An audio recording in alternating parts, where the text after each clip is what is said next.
The Crew Lounge podcast offers a fresh perspective on the film industry, showcasing Hollywood through the lens of Black indie producers, with discussions about up-and-coming projects, personal stories of perseverance, and a focus on the systematic barriers within the industry, highlighting the resilience and creativity of Black filmmakers working to reshape the landscape of entertainment.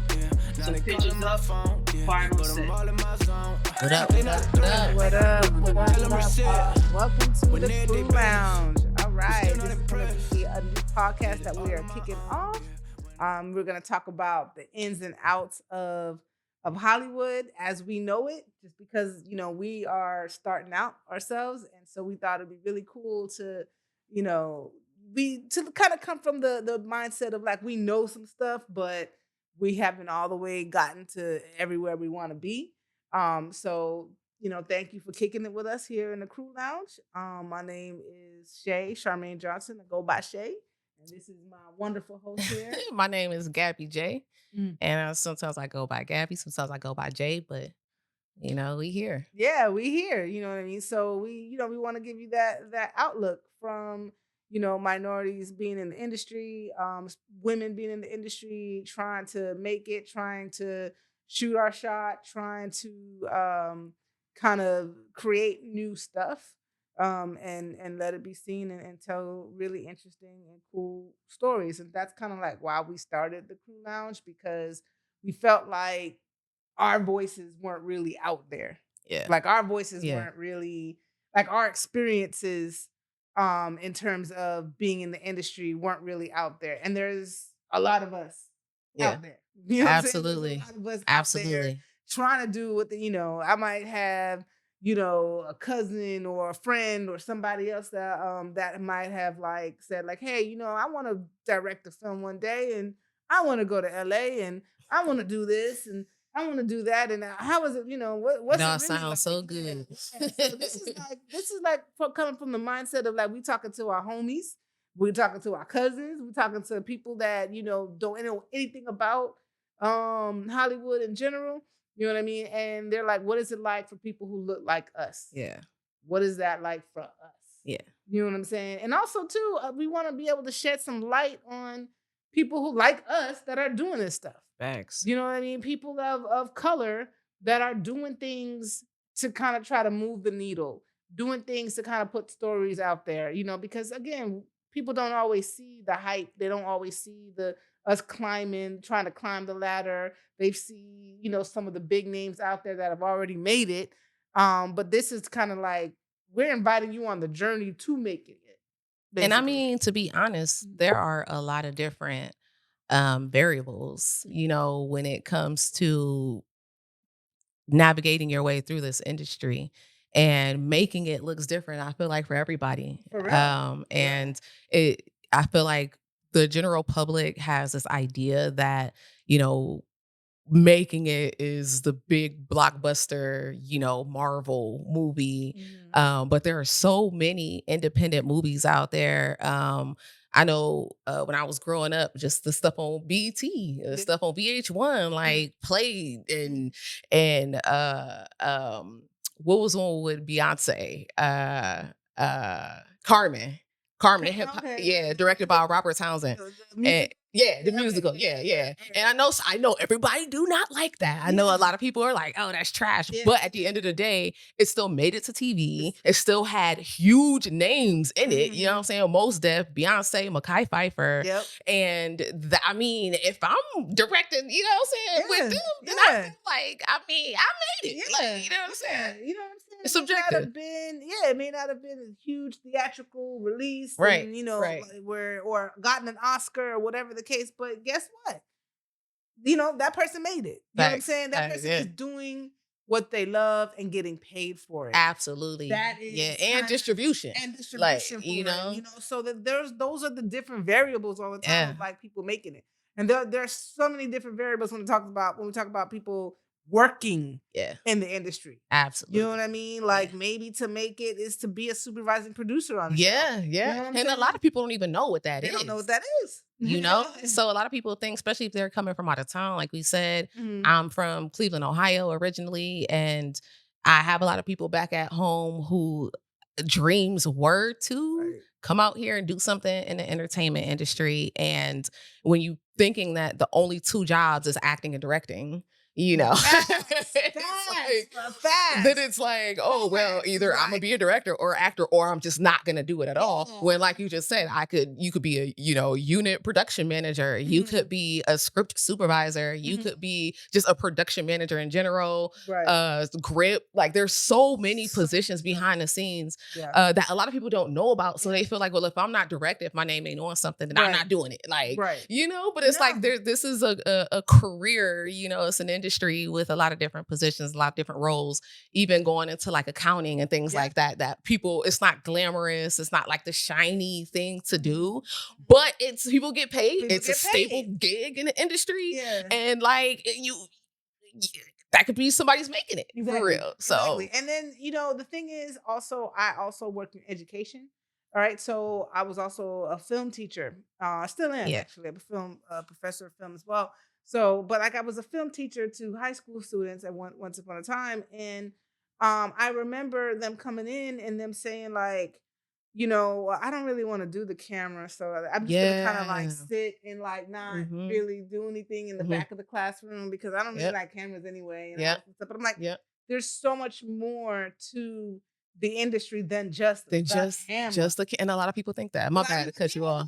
But that's what it is. Like a lot of people be like, oh, so like people, you'd have like 10 students standing around a camera looking at like, okay, how the camera works and all that. And, half the students are like bored. Because they're like, other students are sitting there. The other students are looking at the camera and they may be taking turns, but it's like, oh, they're kind of bored because I'm like, I'm not really into this camera stuff. However, there's a lot of people that are have different aspects of their personality and they're into different aspects of the industry. Like they fit better. Yeah. Some people like to organize. Produce, that's a good point. Like meet people, put people together in a room. Yes. So natural producers. Some people like to watch the actors come in and do casting. Like, you know what I'm saying? Maybe you're a casting director. Maybe you, like you said, you're the one who find the talent for, the project that you're shooting for. And that's a whole job. That's a whole like other thing that I feel like, I know when I came out here, I had absolutely no idea about casting.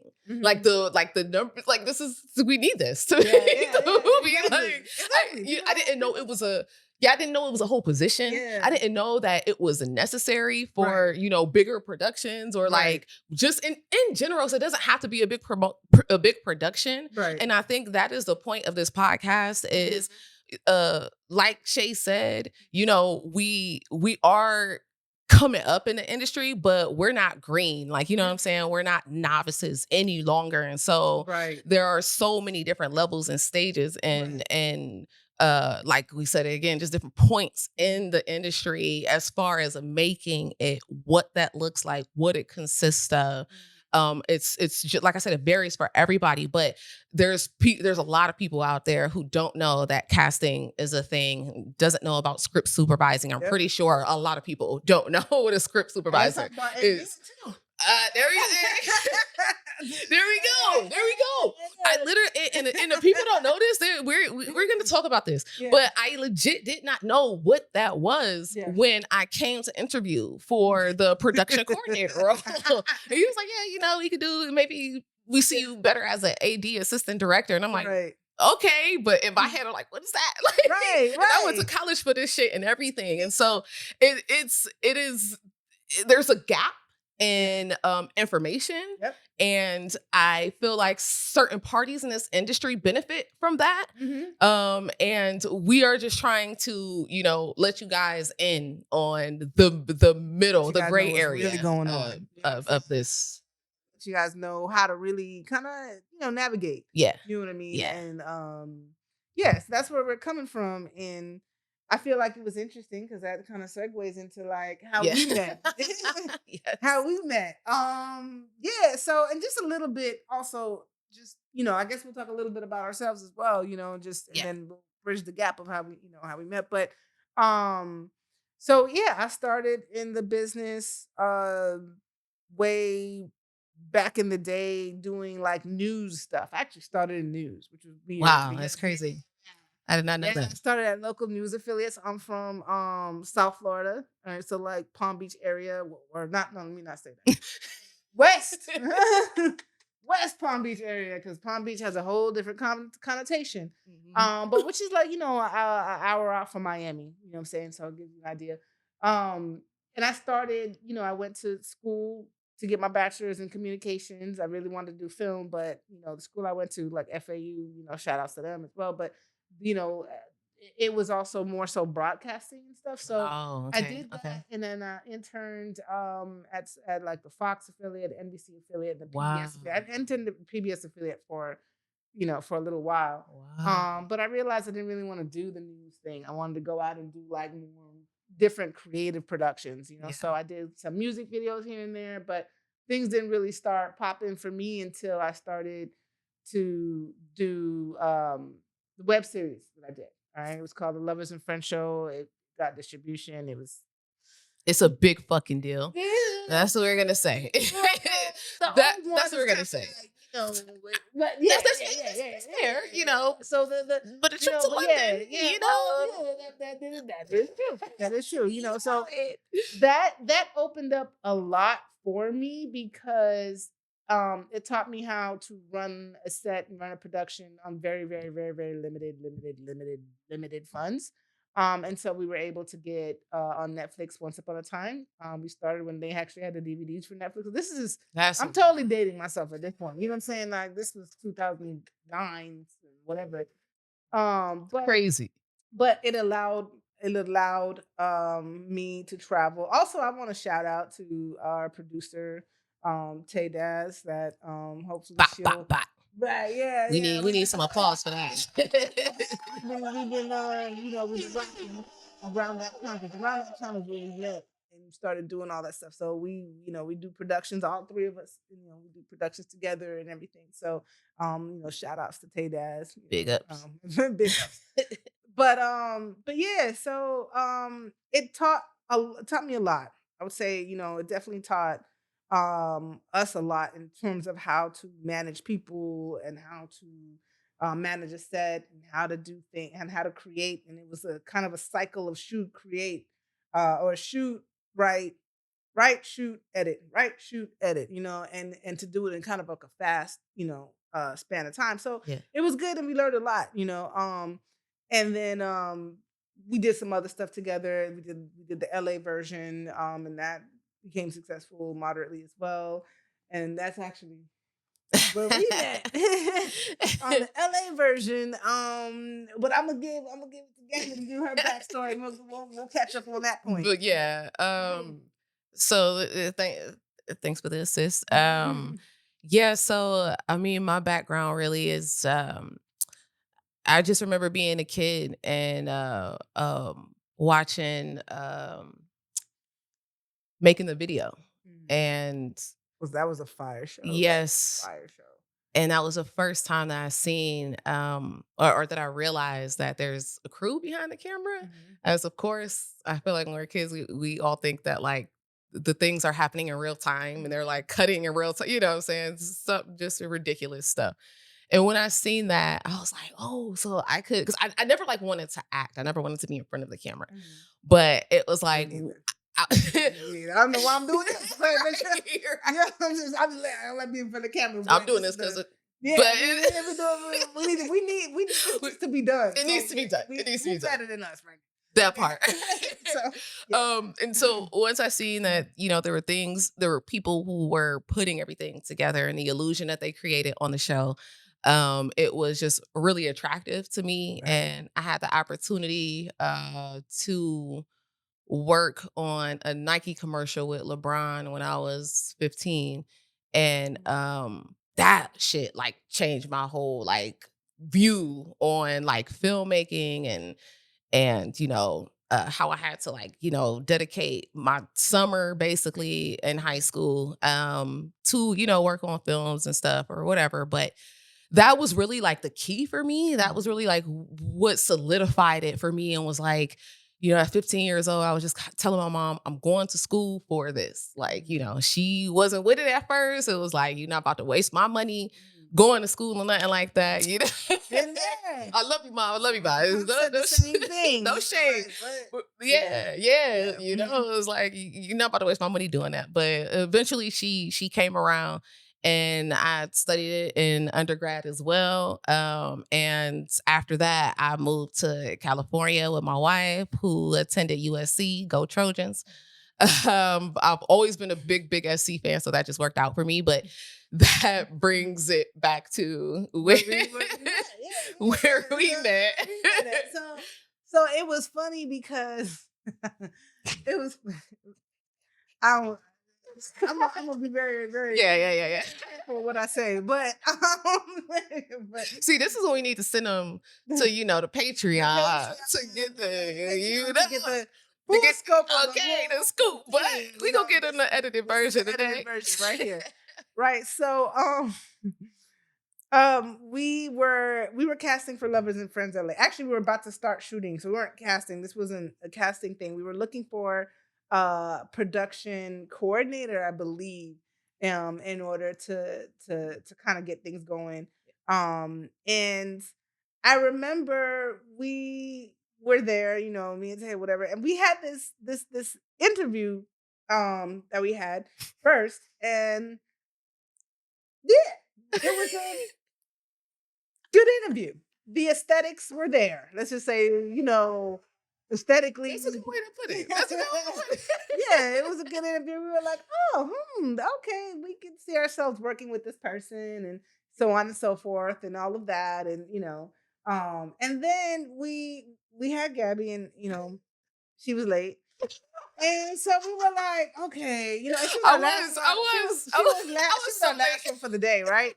Because at the time I think we were casting and meeting with production. We were doing a lot that day, and so we were like, horrible. And to interject really quickly, just so y'all know, I am not a late person. I'm not a tardy person. Most of the time. Now my people around me, they looking, they shaking their head, they like, she a bold-faced lie. Most of the time, most 75% of the time, 75%.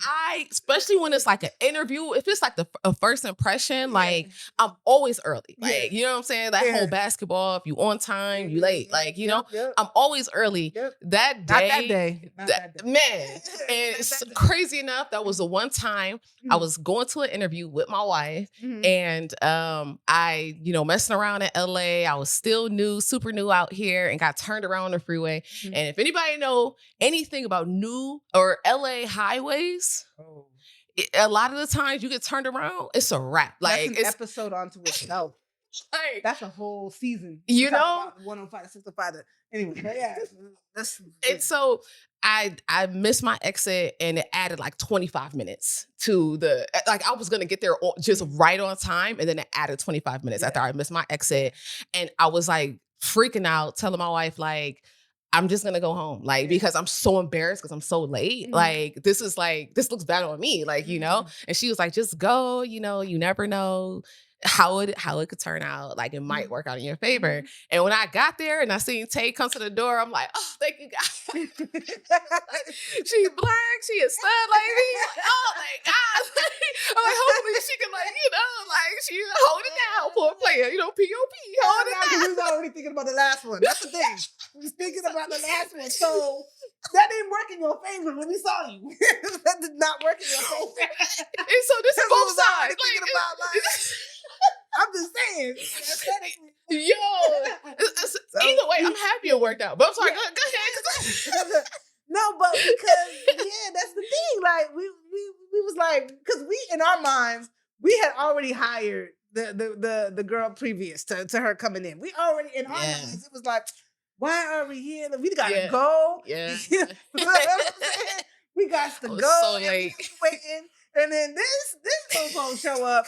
Don't look at all what we thought, the typical, which is fine because again, this is what, but you just gotta understand we was vibing with the one before us. We was like kicking it. You know what I'm saying? Like, we was totally kicking it with the one before, and then I have never met this person, by the way, so I cannot comment on anything.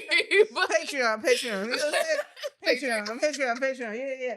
But anyway, so we met. But the thing about it is that obviously we down for the culture regardless. So we already but like like her personality just kind of like just took us to the next level. It was just like, I will put the other one aside.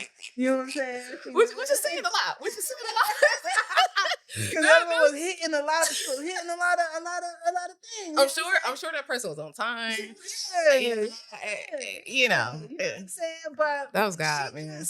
Yeah, because sometimes when somebody's late and they already working on a time, it's already it's already kind of like shots. Yes, you know what I'm saying? Yeah, you already had a deficit. Yeah. I'm like, but I don't know. Gabby just worked her magic in the room, and we was just like, oh yeah. And this was like 20. That was 15. 15. It had to be 15. Because y'all had just got out here. Yeah. And y'all got out here with 4. Okay. Yeah. Because I had just got out here like at the end of 4. Well, August 4th. We got out here 13. I remember. I'll never forget that 13. Yeah. February. I came out February, and then Tay came out in like July. Oh, okay. Yep. Okay. Yeah. Okay. Yeah, exactly. Oh, wow. That's weird, because that's my anniversary. That's so weird. I never knew that. Oh. I never knew that. Actual anniversary. Oh. Yeah. I'm out. Yeah. So Damn, that was like 15. Yeah. So this was years ago. So years later, we, you know what I'm saying, with a whole ass series behind us, a whole feature film. A whole feature film, man. Like, we still rocking. That's actually on Amazon Prime. Amazon Prime, Rose right Concrete. now. Check it out. So, Concrete. We're definitely gonna talk about that as we continue on. Right. So just kind of like, what's this like? We like to kind of wrap things up with a couple of questions, right? What you watching and what you working on, right? And so, let's start with what you watching. What you watching, Gabby? You know what? Right now, I have been obsessed with Reasonable Doubt. Really? Yes, I am. No. That was this season. It was the second season. Had Morris Chestnut. Mm-hmm. I'm not gonna lie. I can't think of the main actress name right now. I feel so bad, but she's gorgeous. She's a gorgeous woman. Yeah. She holding that show down. Yeah. Real. Yeah. Okay. I mean, I'm a fan. Are you watching? Are you watching, Tay?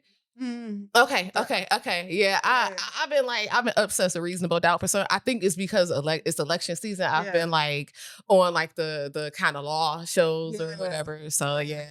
What about you? I'm gonna tell you what I'm at right now. It is all about Fight Night. Oh, my God, bro! Yes. Fight Night is. Nigga. Oh my God, Kevin Hart just. Bruh. Taraji. That ensemble. That cast is insane. Yeah. Samuel L. Jackson. Yeah. Terrence Howard. Oh my God, bro. It's like nah, Fight Night. You're right. It's literally Black excellence on TV.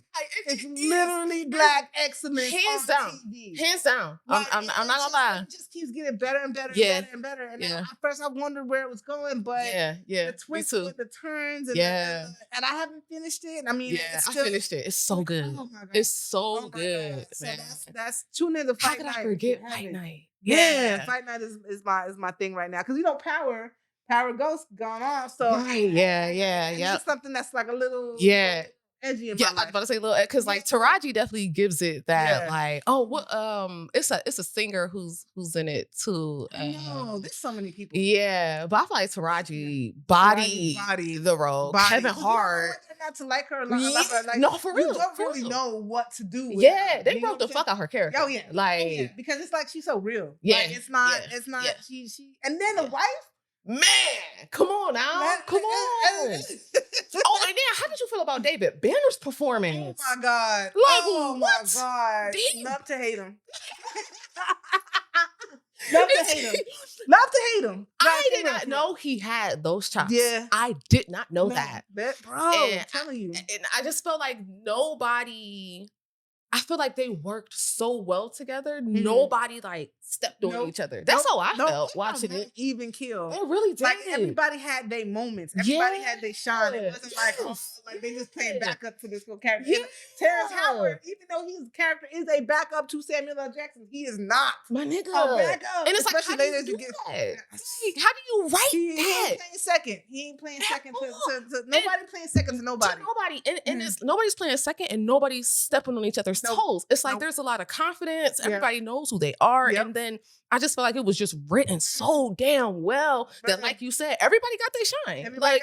Everybody have their moment. Everybody, you know, we just need everybody to buy in. And Don Cheadle, Sam Jackson, Kevin Hart, my God, Terrence Howard, all on the same. It's just all on the same. With Taraji, like how? I don't know. So you're right. Fight night is everything. Yeah, it's everything. Yeah. So. Yeah, man. So just in general, man, you have a lot to look forward to with the Crew Lounge. You have so much to look forward to. Like, we're going to have guest stars on, soon or whatever. We're going to have, just talking about different aspects of the industry that you may not even thought about. Interesting topics. We're going to keep things relevant. Yeah. And just, we're going to have a good time. We always going to be chilling. Oh, and what you working on? Let's not forget what you're working on. Tell us what you're working on right now. What you working on, guys? I got so many things in the vault right now. But a project I'm super excited about is a musical, like a hip hop musical. Yes. And I don't want to give away the title or anything right now quite yet. But it's definitely in development right now, and I think we killing it. I think we on a good roll, and I think it's going to be amazing. So I'm super excited for that project. Same. We working on that project too, and I'm also working on a short shooting in Florida as well, and we very excited about that. And we'll keep you posted as we get closer and start solidifying stuff because we're only in the script stage. Script stage. That project as well. You'll find that when you out here, sometimes you're doing multiple things. Yes. You're wearing multiple hats, and you're in multiple stages of development with multiple different projects. So, but yeah, I'm glad that you was able to come and kick it with us. At the Crew Lounge. Thank you so much. And you email us at 1025productioncompany@gmail.com if you have like any things that you want to share, any questions that you have, anything that you want to talk about working on, if you want to be a guest on the show, all of that, as well as drop. Don't forget to like and subscribe for sure, and comment. Tell us what you think. Tell us if you got questions or anything like that. Let us know. We might ask some of your questions. Absolutely. Or address them. Thank you for hanging out. It's a wrap, y'all. It's a wrap. Hey, you know what? It's feeling weird saying that on this side. Like I'm so used to saying that behind the camera. This is cool. I love this. I may be able to get used to this. So I guess we're gonna see you on the next episode. Next episode. Yeah, they not on the list. Took a shot of success. Hit nothing but net. So they hit the rim.